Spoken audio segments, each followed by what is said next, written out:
that beat. Ooh, Land that beat gets me every time. I was like, it went away. I just saw you dancing. Like, damn, man, I Yeah. that beat is fire. Good morning, y'all. Laying back. Lamb back. Good morning, Petunia, Chief Petunia.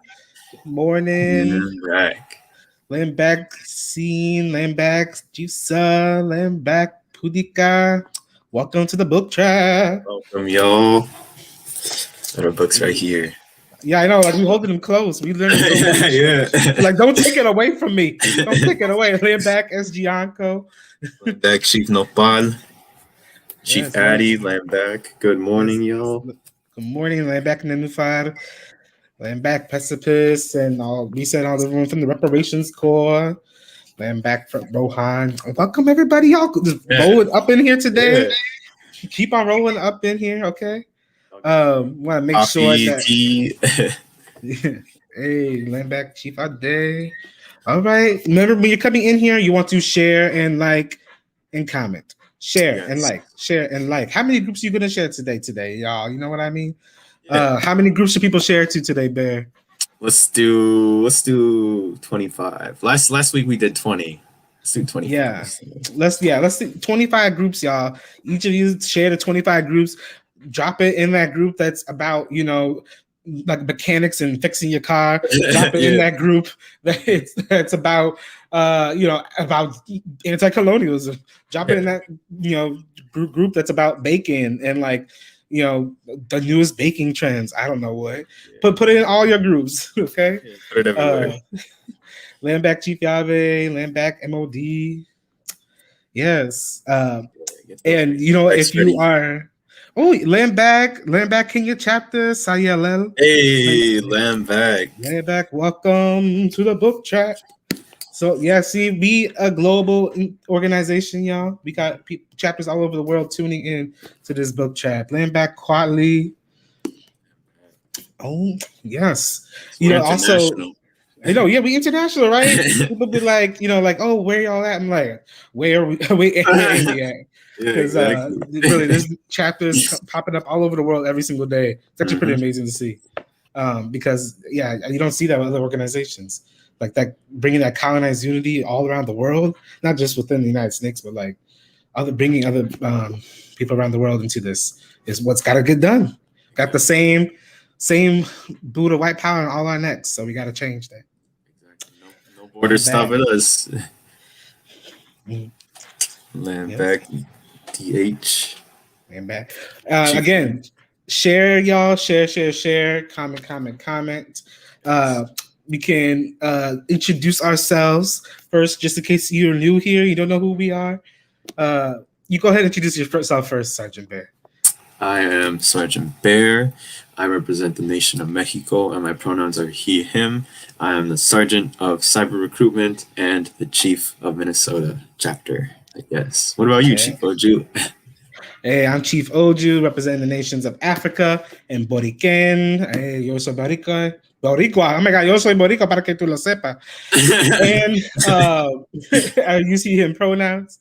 And I am the Chief of Curriculum here at Black Amber, which is the department that brings you political education, such as the Revolutionary Book Trap happening right now. So you tune in to a curriculum sponsored and created program. So yes, Chief. This is what we do. We have to bring political education to the masses, right? Thomas Sankara said, a soldier without political education is a potential criminal, right? Because you got to have this knowledge and framework of the revolutionary work we're doing in order to be a part of it and to practice it. You got to have a framework for it. And this is part of doing that framework. So this is why this is required for all hammers to read and come up into here, So yes, keep on sharing, keep on liking. Yes. Chief obviously, y'all are the baddies. We all are the baddies. Look at us. We all the baddies. Look at us coming in here on this Sunday morning reading something. And like every week. What other organizations consistently making sure people are reading something every week?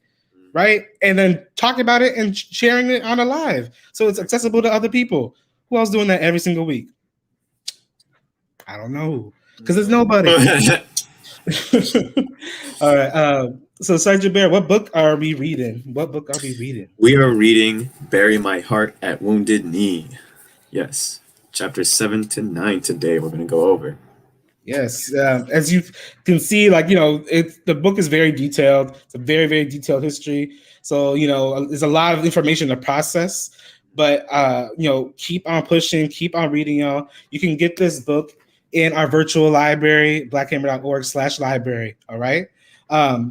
But as we go into this book, we want to make sure that you understand that this is not just political education, but we're trying to build our city that represents the practice of the framework that we're learning, right? We learned that we need to have our land back. This is what things like, that's what this book teaches us, right? We need to have our land back. And so one way we're doing that is we're building Hammer City. What's Hammer City, Sergeant Bear? Hammer City is a place where we can practice what we're learning, literally, right? What we're learning in this book and other books that we've read, right? And it's about the importance of land, because without land, you don't got anything. You don't have anything, and that's what we see throughout the book. But yeah, Hammer City is where, we have control over the land, our lives, labor, and so on, upholding our principles of unity. But yeah, this is where we practice, whether it's like food sovereignty and so on, and like taking care of the land. But yeah, that's how I would describe Hammer City. Something amazing. Yeah, something amazing. Land back, Biko. I just saw you up in there. Welcome, land back. Yes, and Hammer City is going to have no rent, no white people, no cops, and no coronavirus, right? Because we don't want those colonial contradictions overcoming our entire lives. But today's a special day of fundraising for Hammer City, and we're about to tell you why. Today, if you give all your donations today, we are going to possibly get, let's see the next slide. You ain't ready for this, y'all. You ain't ready for this. You ain't ready for this. I'm telling you, it's going to drive you wild. Go ahead and click that with your donations during today's show. Today could be the day. We reach $100,000 for Hammer City, y'all. Let's go. Y'all see that? This could be the moment. This could be the moment, y'all. Like, if there's a time to donate, it is right now. Today could be the day, y'all. Yep. Just imagine that. People who say they can't do it, people say colonized people, they can't get that together. They can't make that happen. Watch it. Today is going to be that day. How does that make you feel, Sergeant Bear? Oh, it makes me feel amazing. And yeah, exactly. They don't think we can organize, right? But look at this. Look what we're about to reach. We're organizing, It makes me feel amazing. It's exciting, and I'm very honored to be, in this, just to witness this, y'all. It's amazing. And it makes me proud of all of us, that we could like accomplish this in a year. Like, that's amazing, really. But yeah. Yeah, exactly. How does it make you feel? It makes me feel excited because it just shows what colonized poor working class people can do and achieve, right? We're in this organization, we just regular poor working class colonized people coming together to achieve liberation, right? We all come from all these walks of life. We come from all these kinds of skills, and we just coming together to get this right, to make this happen for our people, because we know we deserve it, and history is on our side to show that we deserve it. And so I'm ready to build. It gets me so excited. I want to call out some of these donations we got. And reparations. We got $50 reparations from Reset. Got $42 in reparations from QAnon, Smash White Power. $50 in reparations from Executive. $20 in reparations from Sarcophagus. $100 in reparations from Airplane. I almost thought Reset gave $100,000 in reparations. I was like, what? Almost one day. Chief I got $14. Thank you, Chief I. Colimote got $5. Thank you so much. Again, every little bit counts. Yes. Let's see. Zinc Reparations Corps got $50 in reparations. Precipice got $100 in reparations. Recruit A got $150 in reparations. Y'all, come on. Like, we got to keep going, y'all, because we want to hit that $100,000. Who is going to make that happen today? Like, we hitting that, y'all. We like, someone's like, oh, did you hit that 100K? I hit the 100K, and it felt good. You know what I mean? Thanks. we gotta hit the 100K, y'all. So let's see, $5 from Yep, Moxley got 5. Okay, $50 in reparations from 11. I should be letting you read some of these, but I get so excited. I'm like, go ahead. 5 from Nenufar. Thank you all for these donations. But yeah, let's keep it going. Yeah, we'll get a few more before we start because again, this is the day for sure. Y'all are gonna witness this live. Yeah, y'all are a part of this. Yes, because if we make our goal of at least 1,000 today, then we are well on our way. All right. Yes. Well, we're going to be fundraising throughout the rest of the show, and making sure that we are building for this Hammer City, because we about to show the people how our power can come up with the resources for the people. All right.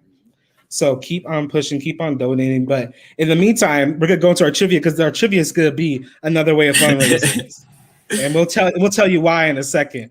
So let's go ahead and move into our book trap trivia. All right, Sergeant Bear, read the question. Okay, Done Hogawa, the indigenous representative under the Grand Presidency, went by which English name? A. Milton, B. Samuel, C. Lawrence, or D. Parker? All right. Well, let's see some answers in the comments. We want to make sure you read. There's a whole chapter on this person. There's a whole chapter on this person. Yes. So you all better remember, because their name was said multiple times. Let's see. We got the answer of B from QAnon, Smash White Power. And no copying. Yes, no copying from each other. What is the answer? What is the answer? Drop your answers in the comments on YouTube or Facebook. I know everyone's scared. Everyone's scared. They're like, oh wait, they're turning this into fundraising. What happens if I get it wrong? I think they're scared. They gotta give like $200 each or something. I don't know what the income they're gonna do. Let's see. Recruit A from the reparations course said D.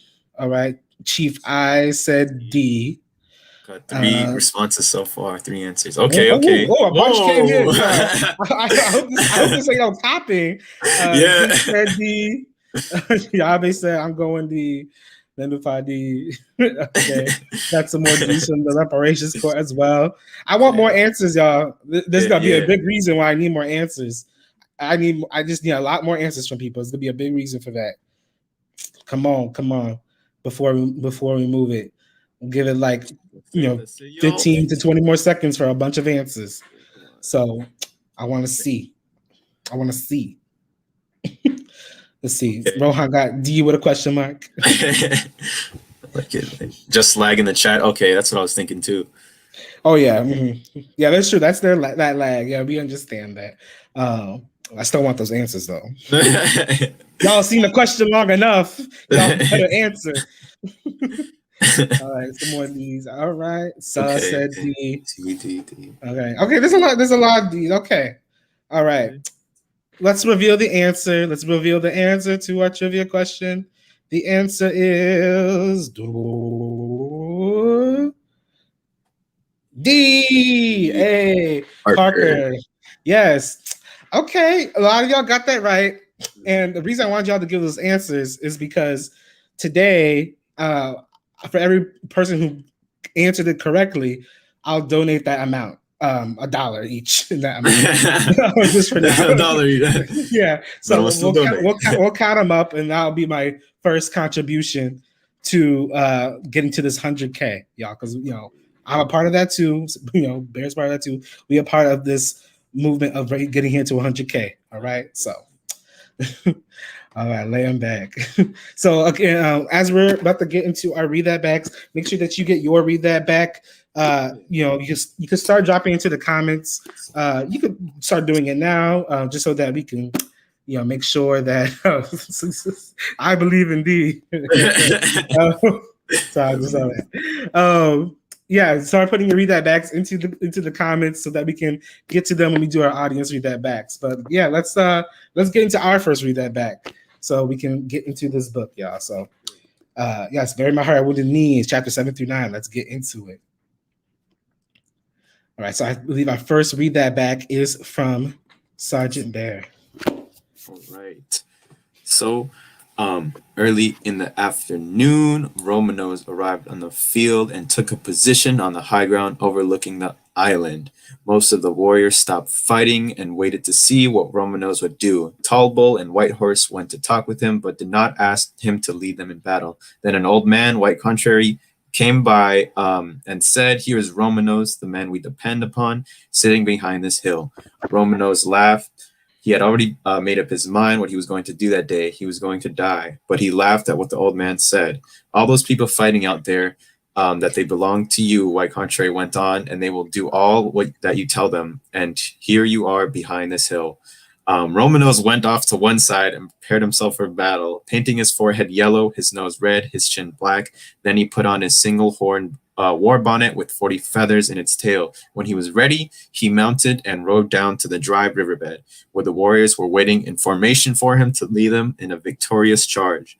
They started out in a slow trot, increased speed to a gallop, and then lashed their ponies without mercy so that nothing could stop them from riding over the island. But once again, the fire of Forsyth's scouts cut down the front ranks, reducing the force of a desperate charge. Romanos reached the outer fringes of willows, and then Crossfire caught him above the hips, a bullet penetrating his spine. He fell into a brush, lying there until dusk. When he managed to crawl to the bank, some young warriors were there searching for him.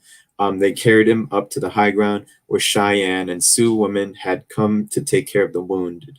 During the night, Romanos died. For the young Cheyenne warriors, the death of Romanos was like a great light out going out in the sky. He had believed and made them believe that if they would fight for their country as Red Cloud was doing, they would someday win.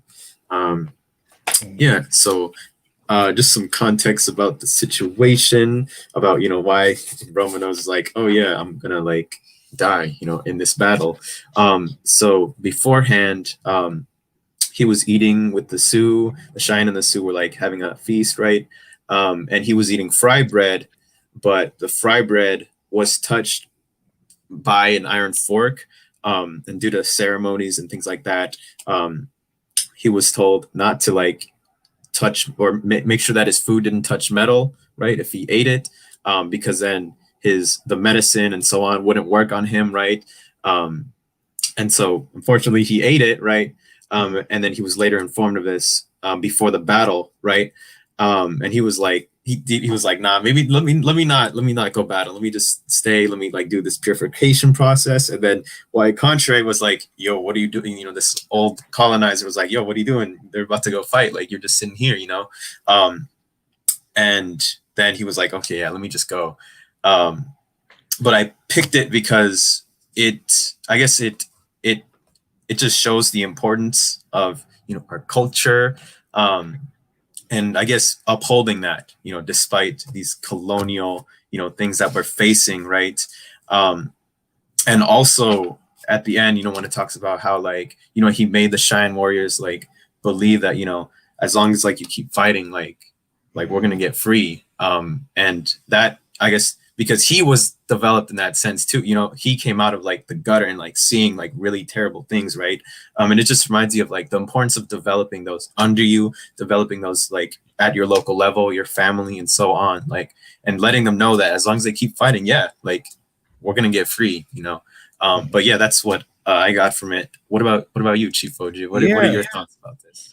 Yeah, like the idea of developing people under your own leadership. That's what you see here. It's kind of the same spirit as you can kill the revolutionary, but you can't kill the revolution, right? That same spirit is here because the people under Romanos have been convinced that they will still win, regardless of what might happen to their leadership or what might happen to them, right? They understand that it's going to continue. And one thing you said about like the culture helping like reinforce that thought as well.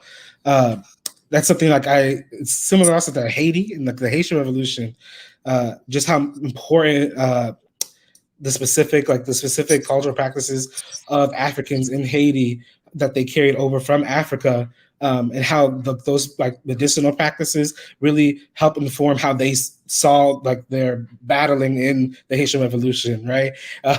Sometimes it was like even like medicinal mixtures that like people claim were like made people invincible to bullets and whatnot. But like those things from like our original colonized nations inform so much of how we see ourselves in battle. And like the way Romanos saw it was that, yeah, like because of this practice, he foresaw the end, right? But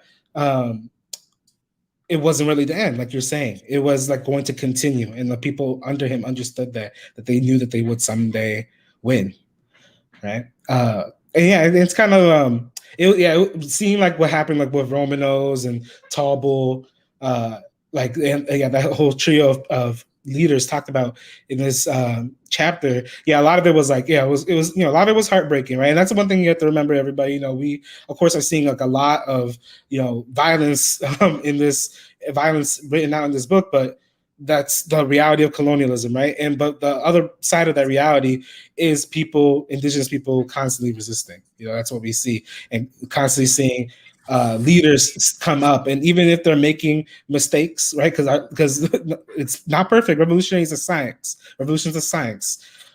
You make assumptions, you test them out, and if they don't work, you have to do different things, right? So even if they didn't always make the right decisions, they were always under the understanding that they had to get the land back. That's what they were fighting for during this whole time. Where this is at the exact same time that at this point in the book that they connected the two railroads from the Continental Railroad and the Pacific Railroad together, and make that first transcontinental railroad. Right? That was such an important symbol for colonizers, because for them, they were like, okay, this whole continent belongs to us now. We have a mode of transportation from one end to the other. And so that was such an important symbolic moment for colonizers at a time where they could only achieve that domination through the genocide of indigenous people, right? And so and Romanos was one of those people who was making that clear to the people, even if they were doing the peace talk stuff, even if they were doing the some of the relating to some of the white people, that was like still their main objective. So I unite with this. Read that back. Chief Mind understands it's trial and error, right? Revolution is trial and error. Every revolutionary leader understands that, and so if you are in revolution, understand that when you make mistakes, you can make mistakes if you also learn how to not repeat them again. And that's why we have criticism and self-criticism, in order to make sure that we do that. And that's something I feel like they could have had more of, right? I wish that was a tool that we saw being used more, because that's the one thing that's like slightly frustrating. It's like, man, there's a lot of the same mistakes, mostly around trusting. Mostly around trusting colonizers. It was just a repeated mistake during that, especially in that Civil War period, of just trusting colonizers over and over again. And like if there was like a really rigid, practice of criticism, self-criticism, then that might have been avoided. At least I don't know. That's how I see it. Do you see it that way too? Really, and it's that verbatim, like trusting them, right? That like definitely the top thing. And then those under their leadership like going off and like going to go like battle, when they were told not to do that, like that, I'm pretty sure that's what resulted in this. But just like imagine like how it just makes you realize how powerful self-criticism and criticism is, right? Because if there was some sort of structure like that there, then it really does like make you unstoppable, because you are constantly like getting better. You are constantly improving and getting better. You are always improving in that way, and it's such a powerful tool. But things would have definitely been different otherwise if it was more, if they had that tool, self-criticisms and criticisms, But yeah. Yeah, no, I unite. I fully unite. And one thing too with Romano specifically, having those tools could also make you materially look at like even your current cultural practices, right? Because in a revolution, cultural practices change, culture changes because you have a new material reality to set up. So you have to create a culture that prepares you and sustains that new materiality that you're creating. And so, possibly, if there was self-criticism being built into a new culture to develop, right? Then maybe Romanos wouldn't say this is maybe they would have said, yeah, this is gonna be my last day. Materially, maybe they should have known, like, you know what, this can't be my last day because my people do need me as a leader, right? And like Romanos like probably should have like materially like realize that no, I have to keep on moving, I have to keep on going. And that's something for all revolutionaries to realize, right? Materially, you are needed. Exactly. you are leaders that are needed in the revolution. Like materially, the people need you, like they need literally you. Yeah. So, like we have to realize that it's not just some like fizzy effect that we give on the people like through like vibes and through the air. Materially they need you to do things. Exactly. Yeah. And so I see land back. We say land back to all colonized people, and today we're going over the people indigenous to Turtle Island. But yeah, land back to all colonized people. Yeah. And so if they had a material dialect, practice of dialectal materialism, criticism, self-criticism, they will learn not to trust in colonizers and to keep on living for the people, keep on living for the resistance and revolution to get your land back. Right? Exactly. Yes, full unity. In the meantime, y'all remember, keep on donating, donating. So make sure people remember today's the day we hit 100K, y'all. Today is that day. Yes. So keep on donating. Make pledges as well. If you can't give something right now, you can pledge to give it later on. Like if you were like, oh, I'm gonna like wait until the Tuesday rally to give something, then make sure that you shift it today because today's the day. Y'all don't be waiting. There's no waiting. Today's that day. So yeah, and then also make sure to keep on putting your read that back into the comments when start seeing some read that backs in the audience in the comments so that we can make sure that we get to what you thought was interesting to reading. If you're new here, read that back is a quote from the book that you unite with, that you got a question about, that you want to discuss more, that you want to talk about in this show. So drop your audience, just read that backs up in the comments. All right, y'all. Before we got one from Chief Yabe. Let's see. Go, you can read that one, Sergeant Dan. This is politically educating the masses and winning them to colonize unity on anti-colonialism. In several agencies, Indians demonstrating their anger at the massacre by holding meetings in which they condemned the Bluecoats and called the Great Father a fool and dog without ears or brains. At 2 agencies, feelings ran so high that buildings were set on fire. Agents were held as prisoners for a time, and some white government employees were chased off the reservations. Yes. Yeah. Go ahead, Sergeant Barry, you can talk about it first. Go ahead. Yeah, like it's. I guess it's like showing that, like, yeah, like, what is it? It's like, yeah, it demonstrates the anger and like, yo, like we're like sick of this, yo, and like, yeah, we got, I guess it's more like like getting back and like, like showing, okay, we're done with these treaties and things like that, and it's expressing the anger and like the frustration of like things being broken, and yeah, the massacre, after each other massacre that like really like demoralizes people, and it's like, no, like screw that, like we're like gonna be doing this, we're gonna be holding y'all here and so on. But yeah, what about each and also true, like right? Go ahead. Dissing like the Great Father, like the president, whatever, and like calling him that. But yeah, because they don't. I know, that phrase cracked me up. I'm like, they have the Great Father. But yeah, no, like, yeah, full unity with that. Like, we see the colonizing, indigenous people collectivizing, organizing. They are finally, not finally, but they're coming. They've been doing it. But this is an example of them, coming in meetings saying, you know what, these blue coats, which we are just the white people who are fighting for the North in the Civil War, for the Union. They're saying just how much harm and trauma and violence they're doing to their community, to their people, to their nations, and they're saying no more of that. And how do they say no more of that? They said no more of that by meeting with each other, talking about it. They said no more about it by setting them buildings on fire. And these agents, and we have a read that back from us that's about these agents as well. But these were agents that are similar to the agents that we see today. These are just, bureaucrats from the colonial state that are responsible for moving and maintaining and managing reservations, right? Which are just concentration camps of indigenous people, here in the United States, and throughout Turtle Island.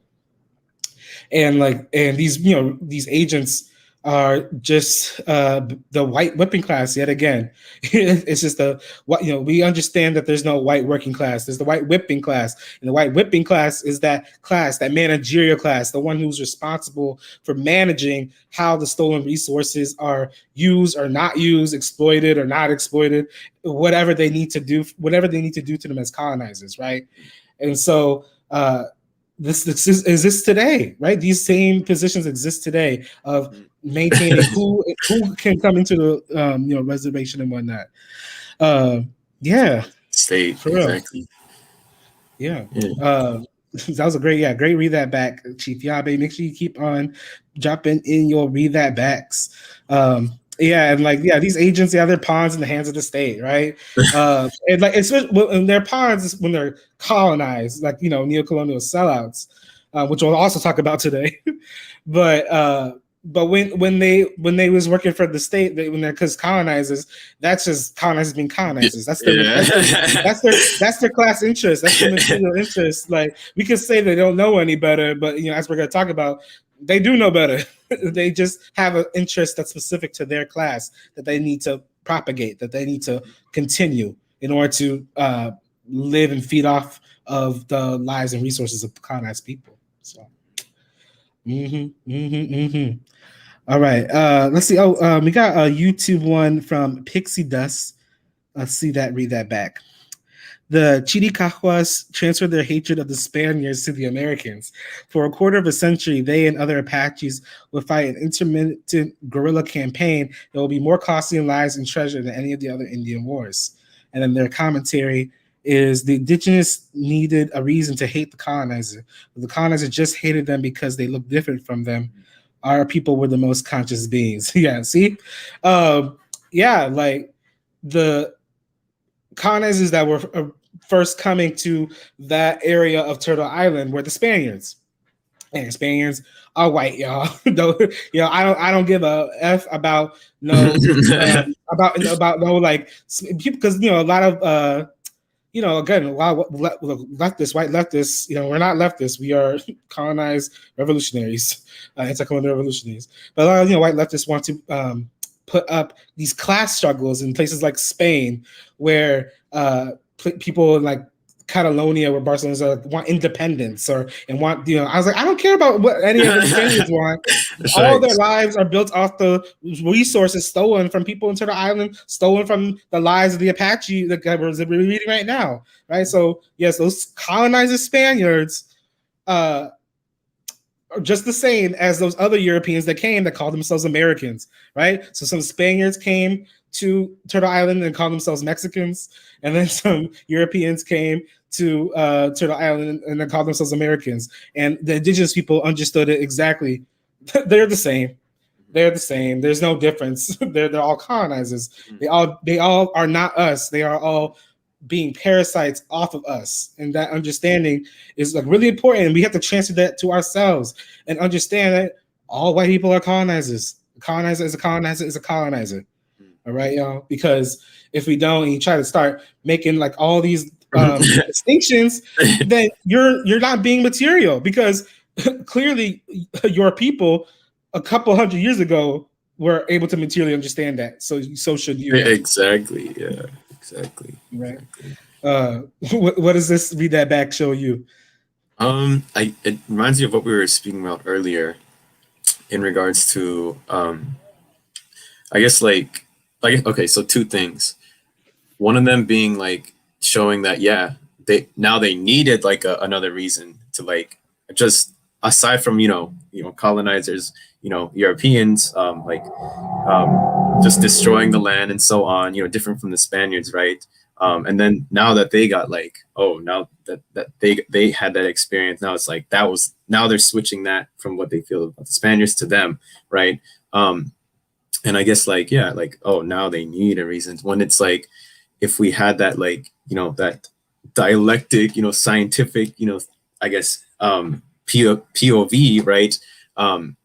They would have like been like okay, like oh wait, they're like destroying like and also the unity. That's what I wanted to speak about in regards to the unity and not like seeing other tribes or other northern tribes as like united and that oh they're getting like pushed away, but no, like we're over here like closer like the Mexico and so on. And if there was that unity, then things would have definitely been different and they would have okay, so they're getting affected here like in these northern tribes, that's us getting affected, and these people, even though they're different, right, they're still colonizers, but yeah, that's what I got from that.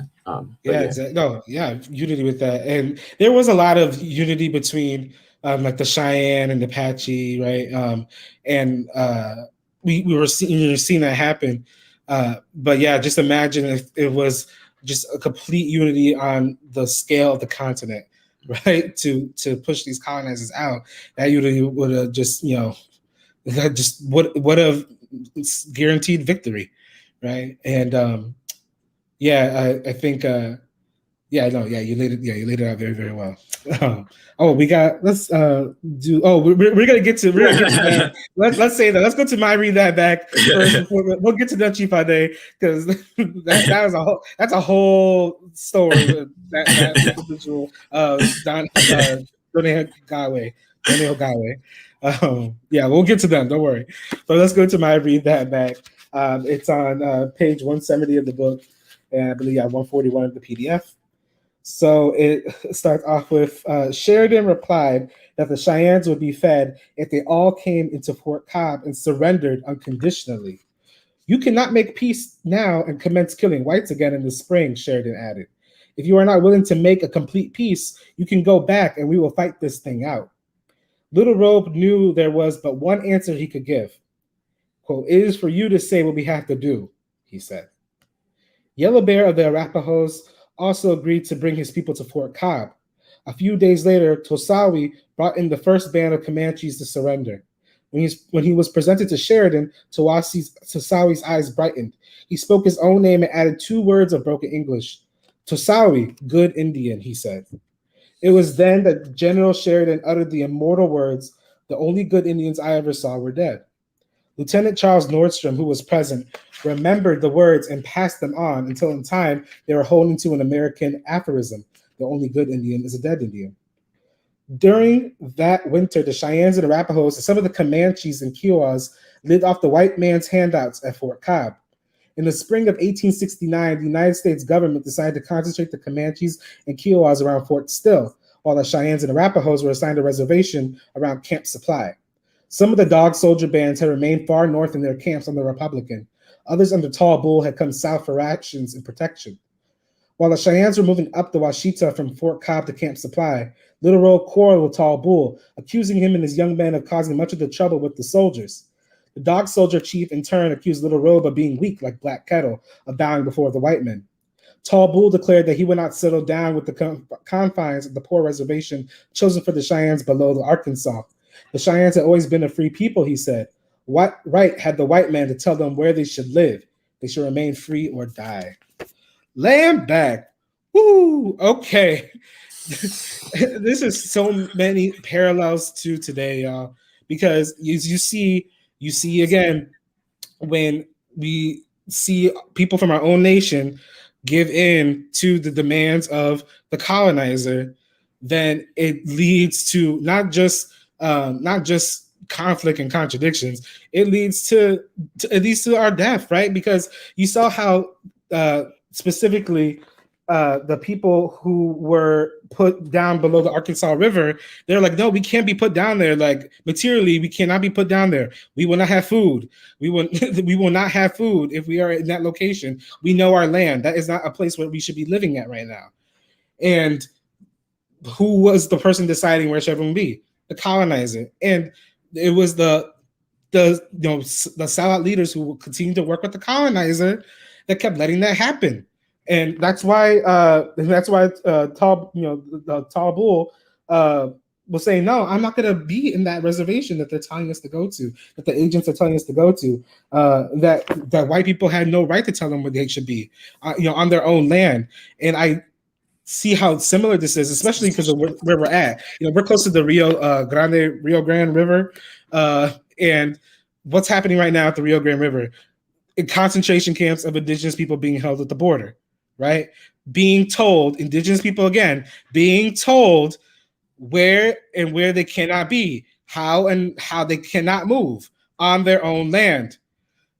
This is the same contradiction over time because it's the contradiction of colonialism. It's still a colonizer deciding your life. It's still a colonizer deciding your life and how you live it.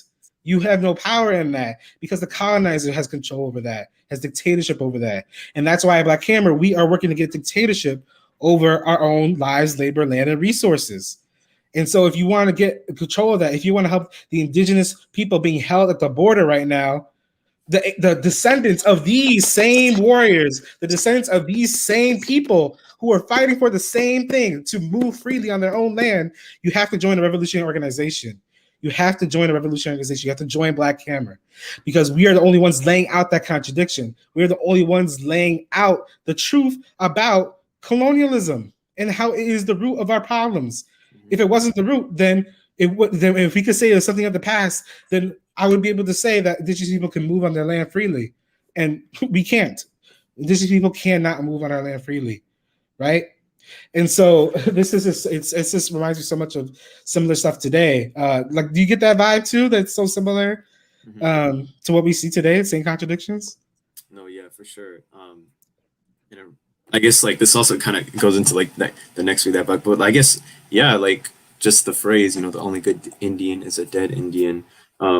We really do see that, like them having that relationship, like with Black Kettle, who was not as, rebellious and fighting back against them. He worked with them, right?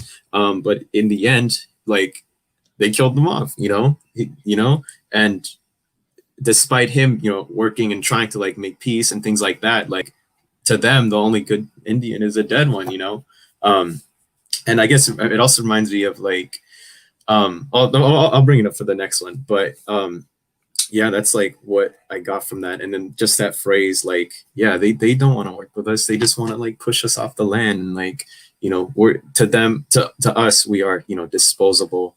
And I like what Chief Ade said in the comments, them having dictatorship over our lives, labor, land, and resources. And just that phrase is an example of that, right? Having control over, your life, like, because them seeing us through in that lens. But it's having control of your life, not just how you move, but the reason you're moving is to maintain your life, like finding certain food resources, finding certain shelter.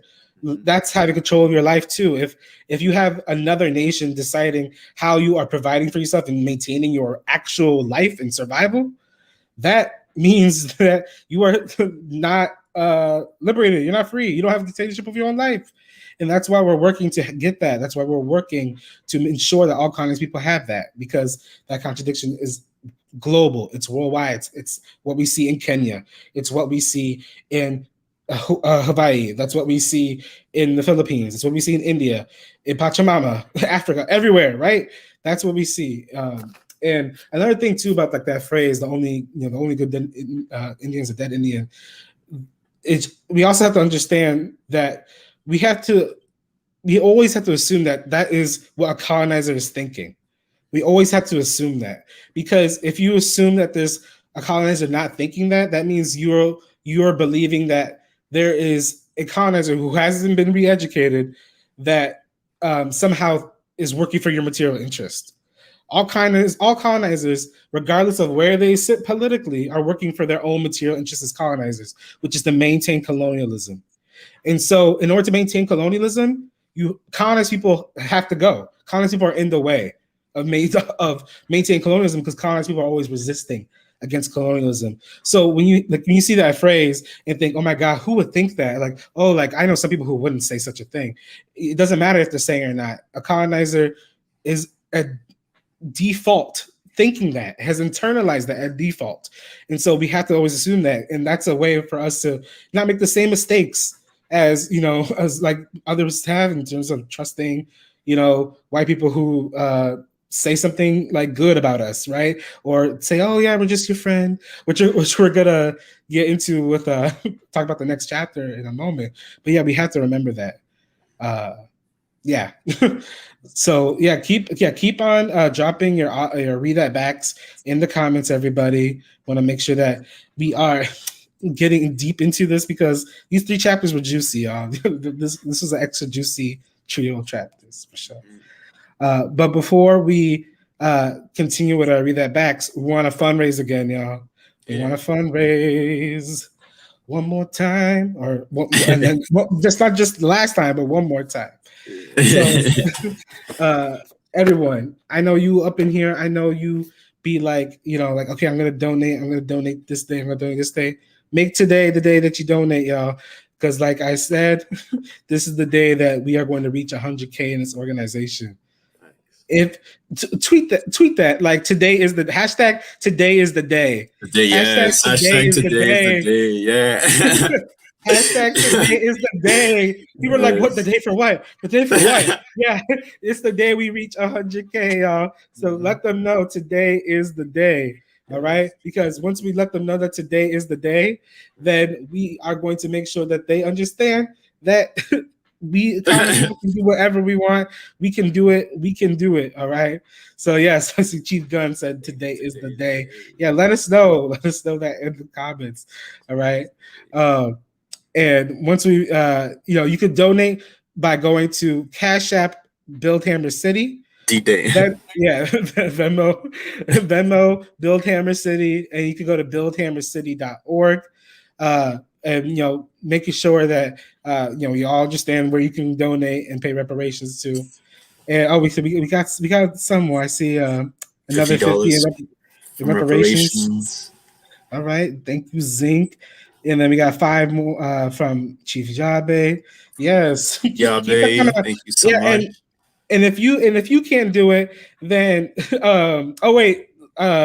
I think that's Chief Addy. I think they just made it better. Today's the day we reach 100K. Yeah. they made it better. They made it a bar. All right, today is the day we reach 100K.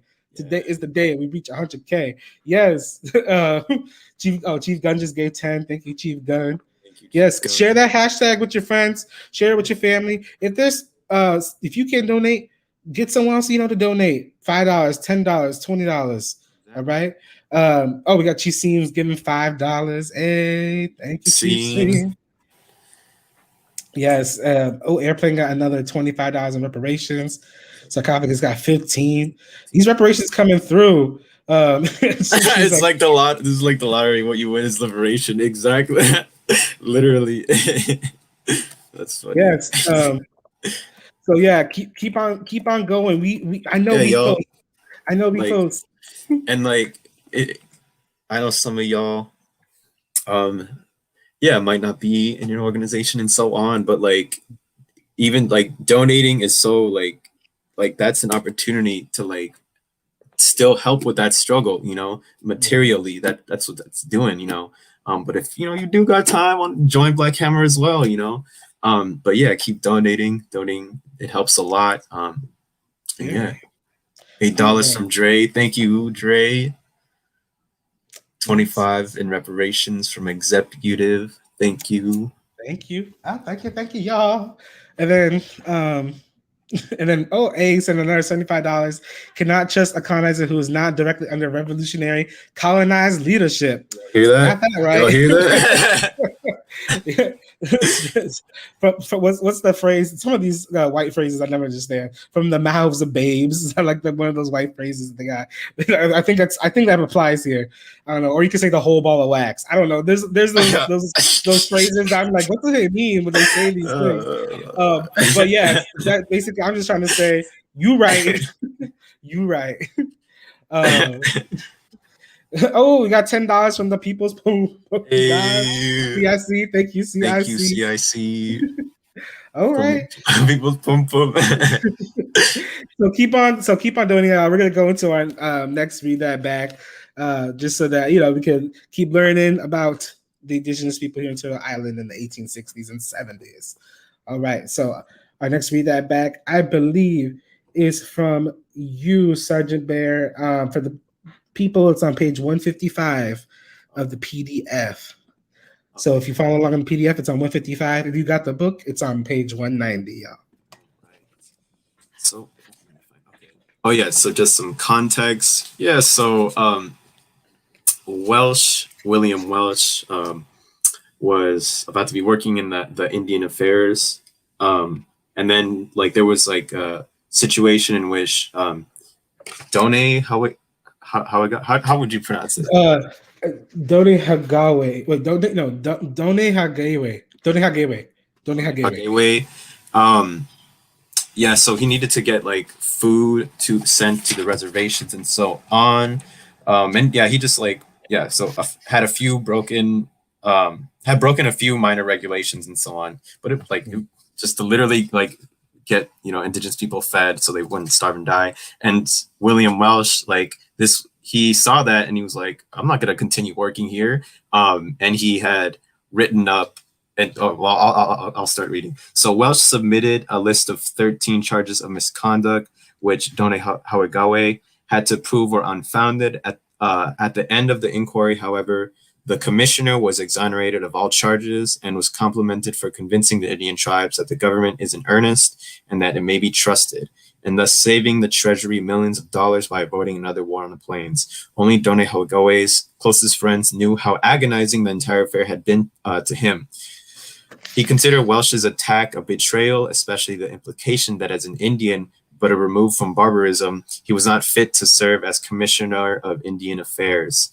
For several months, he debated what his next course of action should be. Above all, he wanted to help the advancement of his race, but he remained in office with political enemies constantly snipping at him because he was an Indian himself. He feared that he might do his people more harm than good. He was also wondered if his continuance in office might not be a political embarrassment to his old friend, President Grant. Late in the summer of 1871, he turned in his resignation. Privately, he told his friends he was leaving because he had become a rock of offense. Publicly, he wanted to go into business to better provide for his family, as he had foreseen the press attacking him, intimating that he must have been a member of Indian Ring himself, a Judas to his own people. Done Hagawe shrugged it all off. After half a century, he had grown accustomed to the white man's prejudices. He went to New York City, made himself a fortune in that gilded age of finance, and lived out his life as Done Hagawe, keeper of the western door of the Longhouse of the Iroquois. I'm about to throw this book. I'm about to throw it at the wall. Go ahead, Sergeant Bear. Okay. Go ahead. Yeah, so I picked this PE for a couple of reasons. Mainly because, y'all, this demonstrates, this is an example of all these years ago that no matter what you do in a colonial society, right, colonial institutions, right, you're not going to be accepted as a colonizer, even as him, Done Hagawe, who changed his name to Parker or whatever. You will never ever have that privilege, or striving to get that representation and all that. It clear even back then, and we see these stories, people would write memoirs about this. Oh, my experience in this. No, it's clear that you will never ever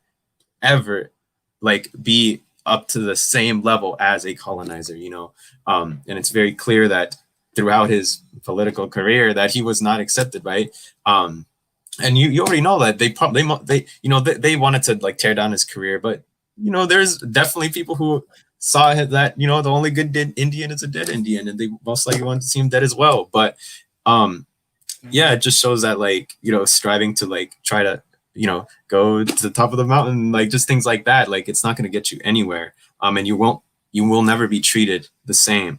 And also, the ending when it talked about him, like, wanting to, like, have the best interest for his race and so on, and then he, like, goes off to, like, in finance and so on, goes to New York, and, like, okay, that's not, while there's others, getting pushed to reservations and all that, like, that's not really the best interest of, like, the indigenous people, of Turtle Island. That's not your ear to the ground, listening to the masses and being connected. He's literally divorcing himself from his people, right, in so many ways, from the name changing, speaking English, and, like, moving to New York, away from his people. But that's why I picked this. Read that back, Chief Oju. Last thing. And it reminded me of a couple months ago when that House of Representative was, like, arrested for, like, knocking on the door. Remember that? Yeah, was like, South Carolina. Forgot where she was at. Was it Georgia? I can't remember. But yeah. I'm a U.S. senator. I'm a U.S. senator. What are you doing? I'm a U.S. senator. Oh my god, yeah, exactly. That's exactly the same stuff, right? You're saying, accept me. I'm one of the good ones. I'm a better one. I'm just like you. Like, that's the same the same narrative that we're seeing here. We see today, right? We see it with people who are petty boo sellouts, right? Petty boo in academia, the people who are like, oh, they treat me so badly in this colonial institution. Like, I keep experiencing racism, and I'm so surprised and taken aback. Like, how could they? Like, look what I've worked up to. You colonize. They don't care about you. They don't care about you. The only one that cares that you're there is you. And even your people don't really care that much that you're there. The ones who do have that aspiration to be like you, and that aspiration to be like you means they have an aspiration to be in a place where they're constantly experiencing racism and violence even more so than they already do, just living as a poor working class person in the colony. Except in that case, they're not selling out, but you are, because you're trying to be in these colonial institutions, right? Just like Dona Higawe, who, in the end, just like Chief Ade was saying, like you went out sad as F, right? He's like I was pissed. This is one thing that pissed me off about it. He went by Parker, and just like you see some neoliberal people today, he got called names. They were racist to him, so he wanted to get further and further back to his people, because, like you said, Sergeant Bear, he was divorced from his people. So he's like, okay, well, I'm not Parker anymore. I'm back. I'm gonna start calling myself Dona Higawe again. And like make them up. Well, I'm indigenous, just so you remember. Your words don't hurt me. And that was like his form of resistance, I guess, in the commissioner of Indian Affairs office, U.S. Grant, Ulysses Grant. But then look what he did at the end. He kept like the cultural tidbits and said, my name is Dona Higawe, but I'm going to retire and die with like a bunch of money from New York City finance offices and like forget my people for the rest of my life. Right? Because he cared so much about his people that what he did was run to New York City to work in business and just make a bunch of money and die without having influenced any of his people again. And then he later like helped write up the drafts for like the end of the Civil War. Like it's just you see, yeah, exactly. You just see his commitment was never toward his people, even when he started experiencing, because it's that petty blue liberalism that made him think that what he was doing was enough. But he was being an individualist. He just kept working for himself again, right? And that's what we keep on seeing. That's what we keep on seeing with these like petty blue liberal sellouts who want to be a part of the colonial state so bad, right? And you don't want to be that, everybody. You don't want to be that. You do not want to be that person. The person like the Barack Obama, like the Michelle Obama, the Kamala Harris, the person who's like, oh, I made it here. I'm here. Like, respect me. I'm a communist person, but I speak just like you. I speak well, just like you. That's something Donna Higawe also said. And yeah, no, just like that senator or whoever from South Carolina, Georgia, wherever she was from. You're just a colonized person who can get thrown in jail in 2 seconds.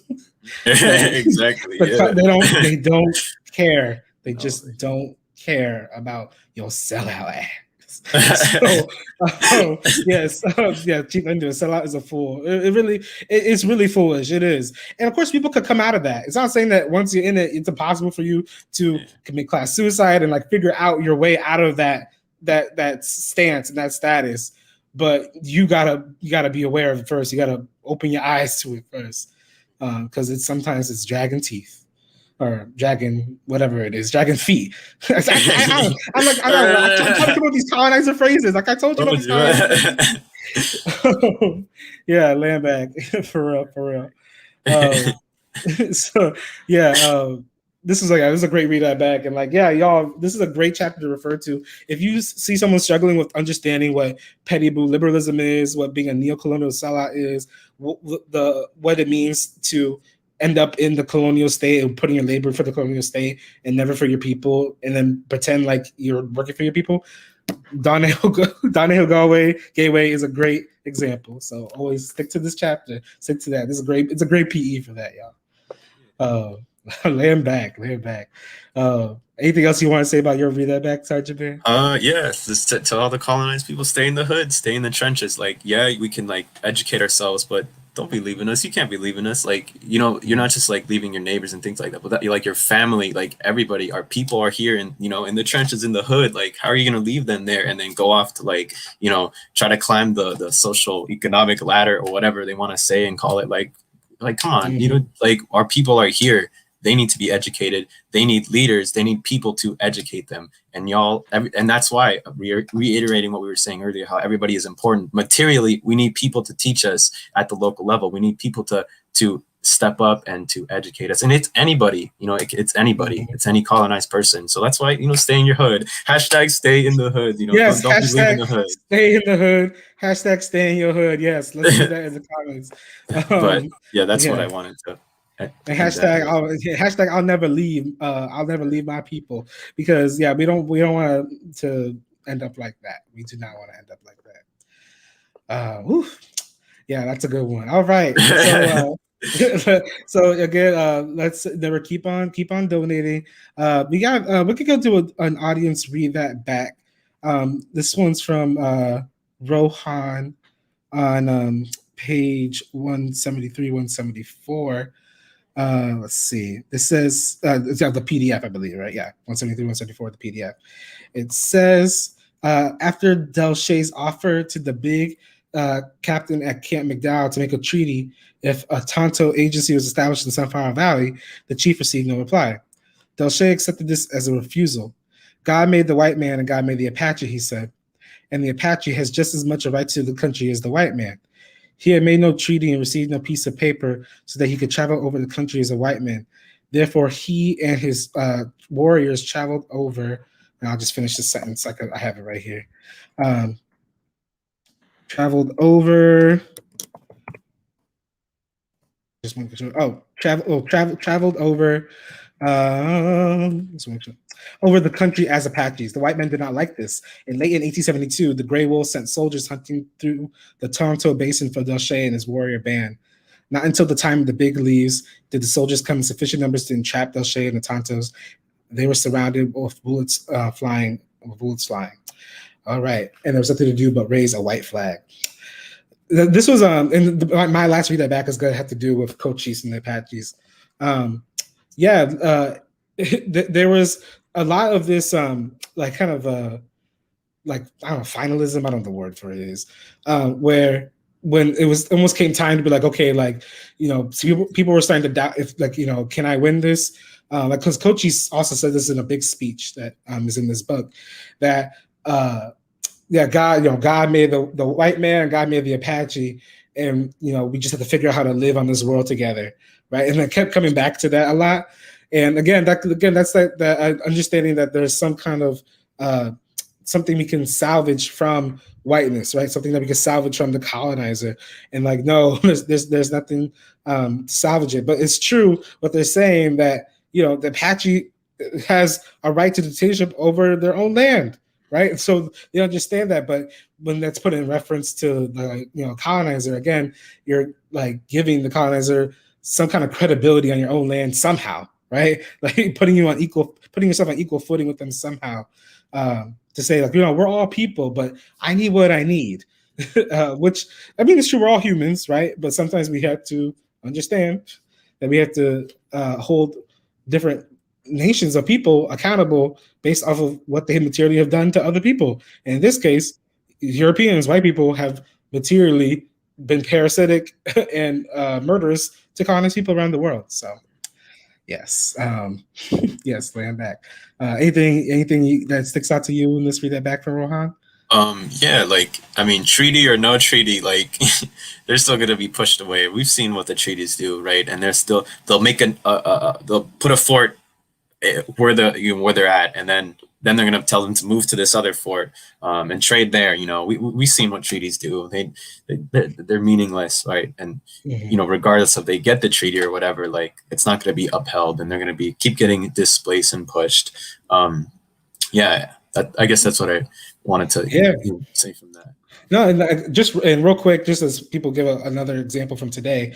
So there's a documentary we saw in the movie trap a while ago, about the Mohawk people in Canada, who were resisting European white colonizer taking over land to build a golf course in Oka, and that was the name of the place.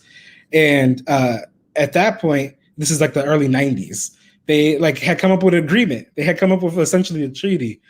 And recently, this year, the conflict has re-risen again, between the indigenous people and the colonizers in Oka and kind of, I think it's Kanazake.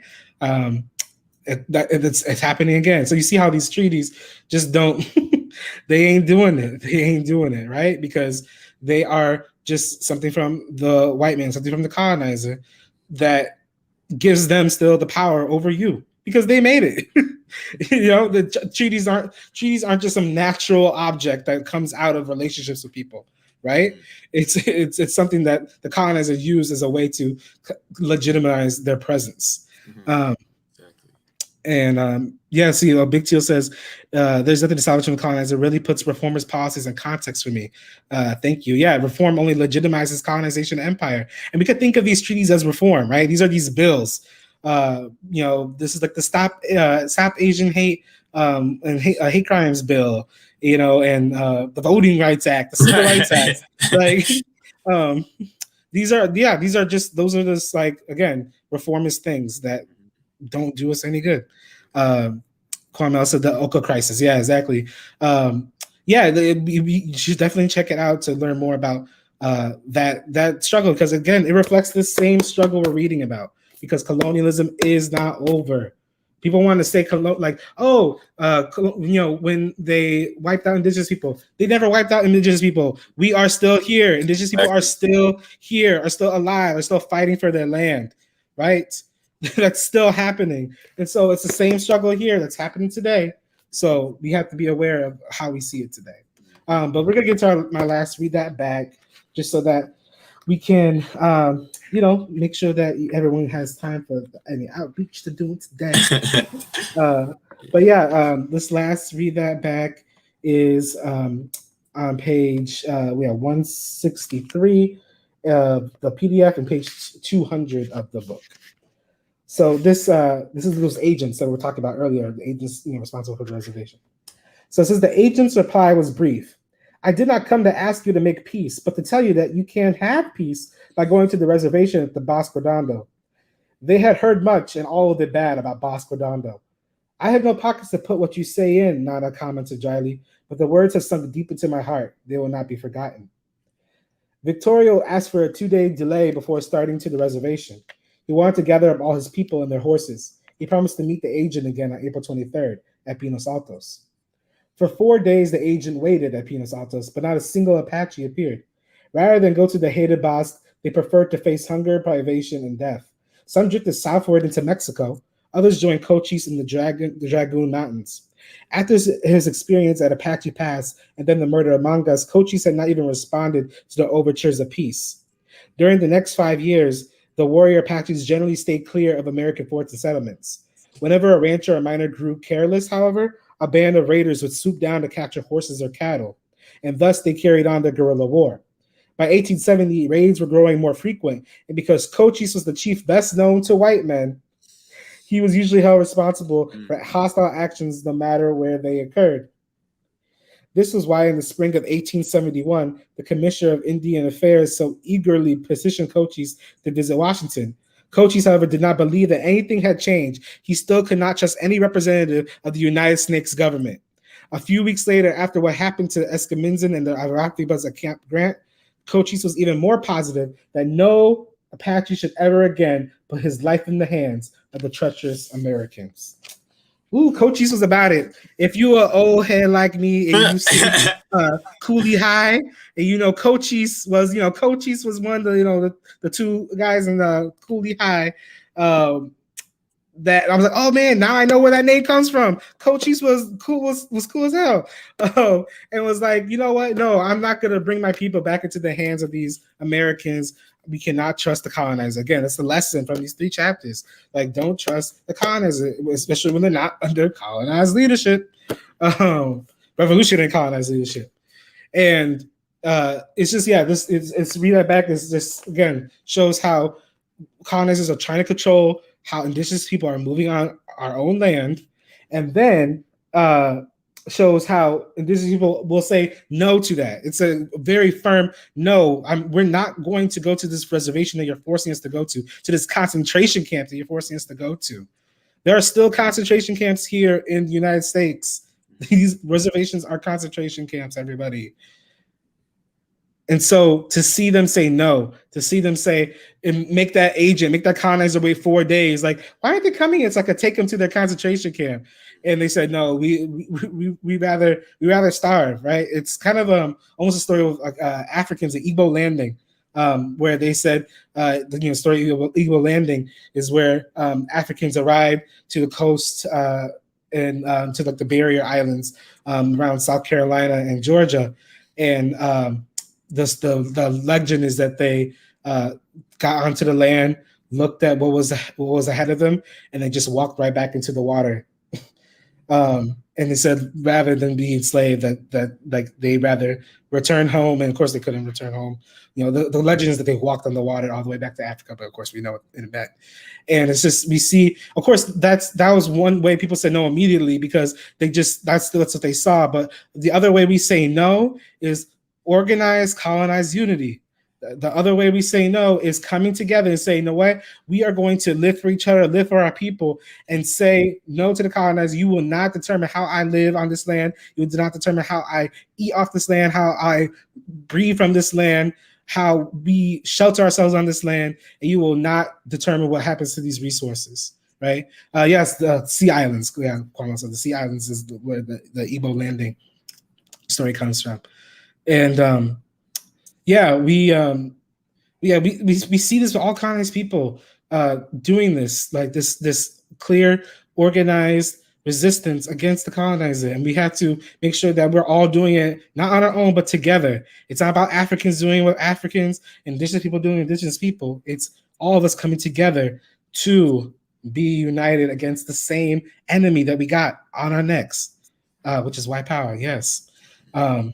So Sergeant Barry, anything you got to say about this? I talked a lot because this one was a good one. I mean, yeah, it's powerful. It's very, very powerful. Like it's resistance. It's like telling them, no, we're not going to be going there. And it's them choosing like, okay, if we do that, we're going to be falling under their leadership. And we're not going to be having control over our lives. And it reminds me of like a Che Guevara quote where he's like, when you're struggling for like liberation, like you are like literally like upholding that, and like you're free, right? In that sense. I don't remember the full quote, but it was something along those lines, because when you're fighting for your liberation, you're choosing to control your life in that sense and resist, someone else's, or rather the colonizer's leadership, right? Of them having a dictatorship over what you're doing, being pushed to this, this reservation where it's like, I mean, and it reminds me of, I think it's said somewhere else where it's like, it's an ulcer, and it's like, it's something long, like it's still killing you. It's just gonna be longer. It's gonna be even worse, right? But them doing that, choosing like, no, let's just go. Let's continue to uphold, having control over our lives, labor, land, and resources. And yeah, just I really unite with what you were saying in regard to like, we can do that by organizing, by educating ourselves, and by practicing what we learn from our revolutionary ancestors, and what they're saying, their experiences, and so on. And you can also do that like by joining Black Hammer. We have 4 principles of unity that literally lay and encompass the stories and things that go on, whether it's our 3rd principle of unity with neo-colonial sellouts and how these issues directly, all of the misery and contradicts come from colonialism, right? And also our 4th, upholding, and that it has to be us that our leaders, right? It has to be us. It can't be neo-colonial zealot. It can't be a colonizer either, because they don't have the best interest for us, right? And then our 2nd, believing that we are all equal, right? And having that unity.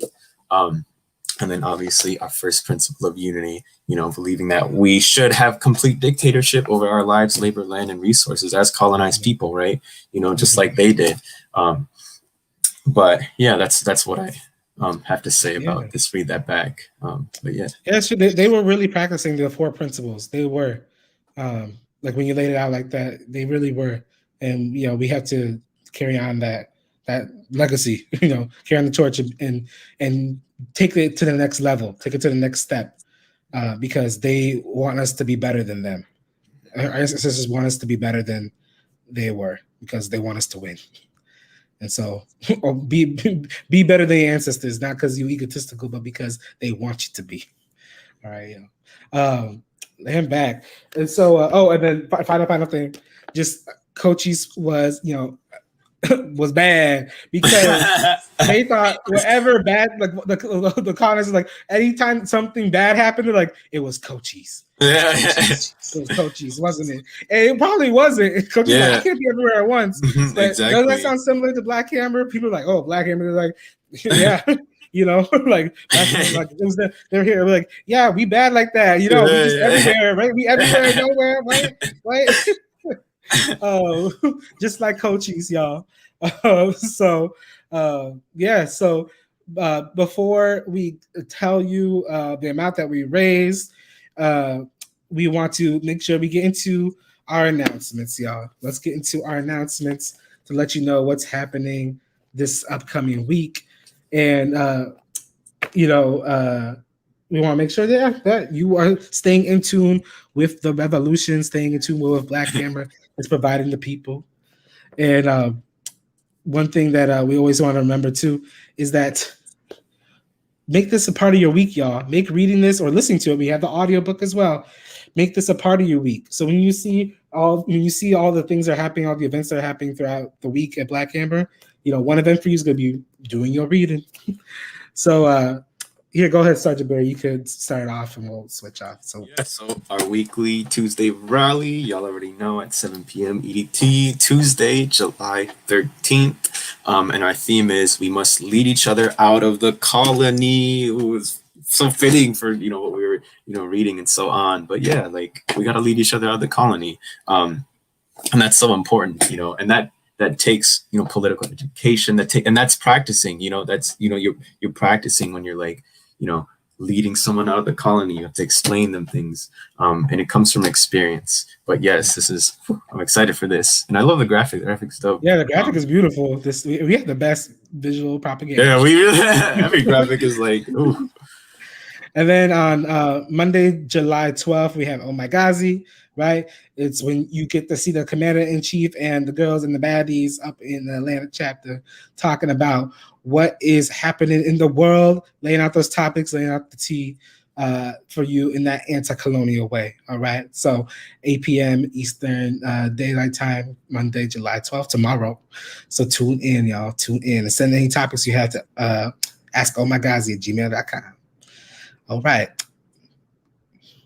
Oh, we got Critical Mass on Thursday, July 15th at 8 p.m. EDT with Chief Sa and Chief Felix. Y'all, this was amazing. I don't know if y'all went last time, but you gotta go this time because it was amazing. It was dope. Um, it's just awesome seeing, colonized people, talk about things and like just so like, oh, they can just describe it so well. It's inspiring. It's dope. And the topics, ooh, it's just I'm excited. I love the show. Yeah, I also want to give it. My mom loved it. My mom was like, "Oh, this is great." My mom said the theme song was a little old school. I was like, "Damn, mom, you trying to call us old?" But no, my mom loved it, y'all. So yeah, keep it up and go see Critical Mass. And then we have Hard Targets, which is with the BHT baddies, the baddies at Black Hammer Times, laying out the news in that anti-colonial way, hitting it hard, all right? Because we gotta make sure that the news that we get from the colonizer, that we give you it in the way that you need to hear it. So that's Friday, every Friday, and this Friday, July 16th, 8 p.m. Eastern Daylight Time. Join Facebook and YouTube Live. All right, y'all. So see you there. Oh, save the date. Y'all already know. Sunday, July 25th, 3 p.m. It's Forging the Hammer. We got this every month. This will forge you. Literally, these Forging the Hammer sessions will forge you. They're amazing. Come through. July 25th, every month. We got this. But yeah, amazing. Yep.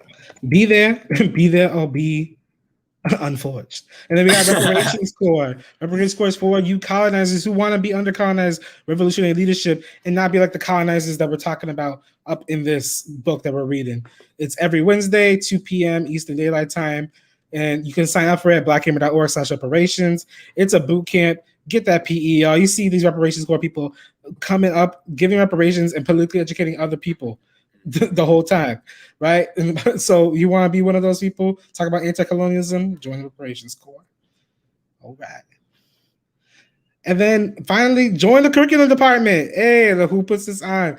If you want to politically educate the masses, politically educate our members, that's what we do. You can email us at bhcurriculum@protonmail.com if you got questions, want to join, or hit me up on Telegram. All right. And so we are going to tell you how much we raise, but I don't think we even need to tell you how much, because you know what happened, y'all? Do you know what happened? We hit 100K, y'all. We hit 100K Let's go. because we raised $1,034 today. Hey. Let's go. I got the y'all. I should have got. I don't have a kazoo or a streamer or like. I need a noise maker. Yeah, like, where's my party at? We hit 100K, y'all. Yeah, put in the comments. Hey, put that in there. Put that in there. Put that in there. Tweet it. Tweet it. Hashtag we hit 100K today. All right. Let the people know that colonized people have come together in a year and have raised $100,000 to build Hammer City, to build a place for colonized people to have control over our own lives, labor, land, and resources. Mm-hmm. We hit 100K, y'all. That was you. That was you, comrade. That was you, colonized person who just watches us every day, who just tunes in to see how we're doing because you unite with our principles. That's because of you who have decided to work for the liberation of your people, to put your labor in for your people. That was you. That was us, y'all. That was our people. That was colonized people who just did that. We hit it, y'all. Ooh. Ooh, I want to sing. I wish I had a song prepared for this, but we're going to celebrate, y'all. You don't know how hard people are going to celebrate today, tomorrow, Tuesday. People are about to celebrate real hard. Yeah, let's put it in hashtag build Hammer City. Hashtag build Hammer City. Let's get back to basics. Hashtag build Hammer City, y'all. Because that's what's happening. We got 100K and we're going to make it happen. So put that in there, all right? Yeah, we getting crunk. We getting crunk. For real. People are going to celebrate hard. And yeah, that's because we raised $1,034 today. So yes, congratulations, y'all, for that achievement. Right, that was you. So we going to. Ooh, you excited, Bear? I am excited. The whole time I had like the BHO or no, the book trap like intro in my head, like the beat celebrated. I was like, yeah. I know we gotta have 100K theme song. We gotta have a whole song about it for real, because this is a celebration of just the power colonized people. So, whew. So tweet it, share this video, keep sharing it, keep on putting it in groups. Let people know that we hit 100K today. All right. So we're going to leave you there. Yeah, we'll be reading chapters 10 through 12 for next week. So again, go to the library, listen to the audiobook, read the PDF. We'll be reading chapters 10 through 12. Capítulos 10 hasta las 12. So, yes, we're going to be reading it. And we'll see you next Sunday. All right? With Bury My Heart at Wounded Knee. All right. Land back, y'all. Land back.